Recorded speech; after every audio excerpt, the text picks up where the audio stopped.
Washing machine میں کپڑے پاک کرنے کا طریقہ دیکھیں، دو اہم باتیں سمجھیں، بہت اہم باتیں۔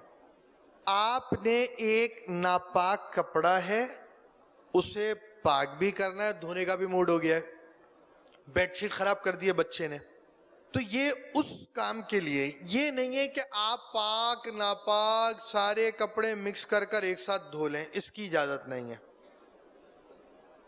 دوسری بات، واشنگ مشین دکھائیں، دیکھیں یہ ایک پائپ ہے سائیڈ میں، اس کے پانی اس سے گر جائے گا، چلا جائے گا وغیرہ وغیرہ، یہ واشنگ مشین مراد ہے، جس میں ایک سائیڈ سے پانی ڈال سکتے ہیں اور دوسرے سائیڈ سے پانی کو نکالا جا سکتا ہے۔ واشنگ مشین بعض اب ایسی بھی ہیں کہ جس میں یہ سہولیات نہیں ہوتی، پانی ایک سائیڈ پر شفل ہو جاتا ہے، اوپر ڈالیں اور سائیڈ سے نکل جائے، ایسی صورت نہیں ہے، تو یہ اس کا طریقہ نہیں ہے۔ یہ صرف اس واشنگ مشین میں کہ جہاں سے ایک جگہ سے ڈالے اور دوسری جگہ سے نکل سکے، یہ مراد ہے۔ دو باتیں ہو گئیں، اب آپ آ جائیے۔ واشنگ مشین میں کپڑے ڈال کر اوپر سے نل کھول دیجئے۔ آپ نے سب سے پہلے کپڑا ڈالا ہے، کپڑے کو آپ نے پانی آپ اس میں ڈال رہے ہیں، کپڑوں کو ہاتھ وغیرہ سے پانی میں دبا کر رکھیے تاکہ کوئی حصہ ابھرا ہوا نہ ہو، جیسا کہ آپ دیکھ رہے ہیں۔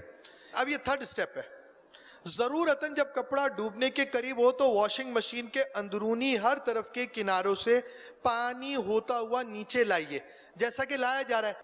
اوپر کا نل کھلا رکھیے، اسی طرح اب نچلا سوراخ بھی کھول دیجئے۔ یہ کھول دیا، یہ دیکھیے یہ بہت احتیاط سے انہوں نے کھول کر الگ ہو گئے، کیونکہ شروع میں جو پانی نکلے گا وہ ناپاک ہی نکلے گا۔ اس طرح اوپر نل سے پانی آتا رہے گا اور نیچے والے سوراخ سے بہتا رہے گا۔ جب ظن غالب ہو جائے کہ پانی نجاست کو بہا لے گیا ہو تو کپڑے اور مشین کے اندر کا پانی پاک ہو جائے گا، جبکہ نجاست کا اثر کپڑوں وغیرہ پر باقی نہ رہا۔ فرض علوم اور دیگر اہم معلومات کے لیے www.farzulum.net وزٹ کیجیے۔